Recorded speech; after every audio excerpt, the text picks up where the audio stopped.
నమస్తే ఫ్రెండ్స్. గుణింత పదాలు వత్వం దీర్ఘంతో చదవడం రాయడంలో ఎటువంటి కృత్యాలు విద్యార్థులకు కల్పించాలో ఒకసారి చూద్దాం. మొదటి చదవడంలో కృత్యాలు: 1 వత్వం దీర్ఘంతో ఉన్న అక్షరాలను తేడాతో చదవటం. 2 గీత గీసిన అక్షరాల్లో తేడా గుర్తిస్తూ పదాలు చదవటం. 3 క్రింది వాక్యాలను చదవటం. మొదటి కృత్యం: క్రింది గళ్ళలోని అక్షరాలను చదవండి. అక్షరాలను చదివేటప్పుడు ఇక్కడ వత్వం దీర్ఘంతో ఉన్న అక్షరాల్లో తేడాను గమనింపజేస్తూ విద్యార్థులచే గుణింత అక్షరాలని చదివింపజేయాలి. వత్వం ఉండేటప్పుడు ఓ అనే శబ్దం వస్తుంది, వత్వం దీర్ఘం ఉండేటప్పుడు ఓ అనే శబ్దం వస్తుందని విద్యార్థులకి అవగాహన పరచాలి. వత్వం ఇస్తే కో, వత్వం దీర్ఘం ఇస్తే కో అని వస్తుంది.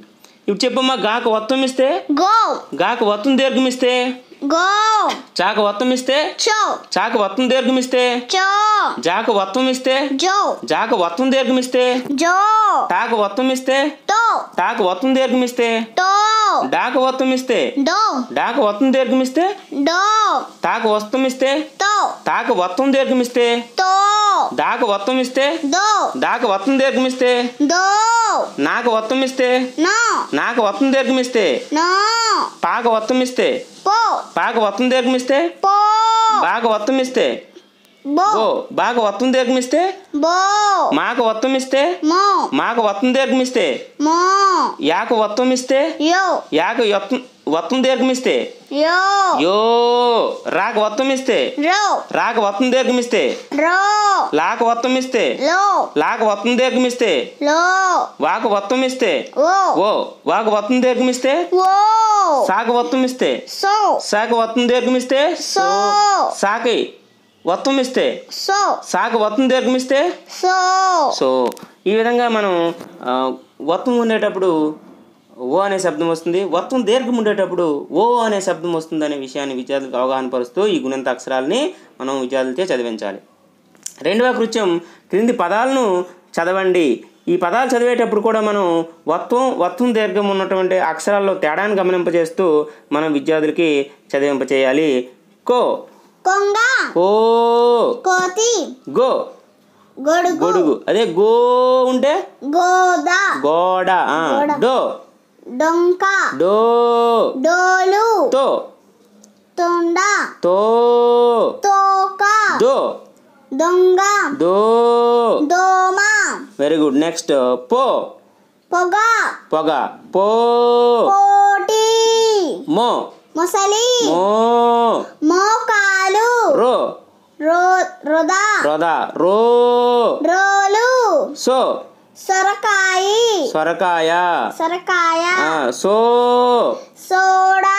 Very good. ఈ విధంగా మనం అక్కడ ఈ గుణింత పదాలు చదివేటప్పుడు వత్వం దీర్ఘంతో ఉన్న అక్షరాల్లో తేడాను గమనం చేస్తూ విద్యార్థులచే మనం చదివించాలి.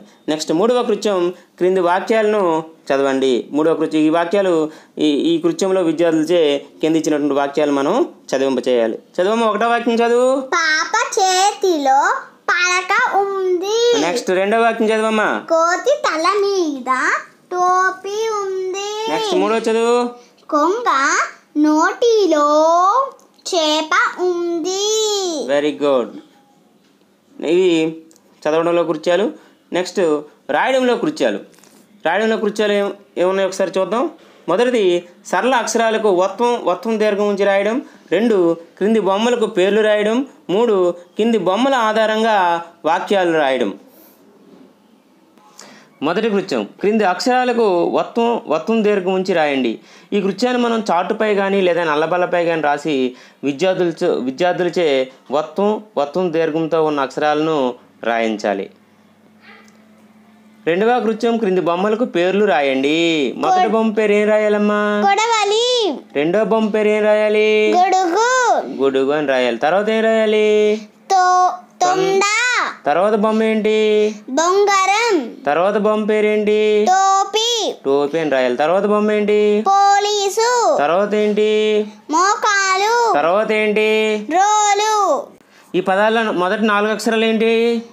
కో, గో, తో, బో. ఆ అక్షరాలకు ఉన్న గురింత గుర్తేంటి? ఈ పదాల్లో ఉన్న మొదటి అక్షరం ఏంటి? తో, పో, మో, రో. ఏ గుణింత గుర్తుంది అక్షరాలకి? ఓత్వం. ఓకే, క్రింది బొమ్మల ఆధారంగా వాక్యాలు రాయండి. మొదటి బొమ్మ కోడి గింజలు తింటుంది. రెండో బొమ్మ ఏంటి? కోతి కాయలు తింటుంది. నెక్స్ట్ బొమ్మ ఏంటమ్మా?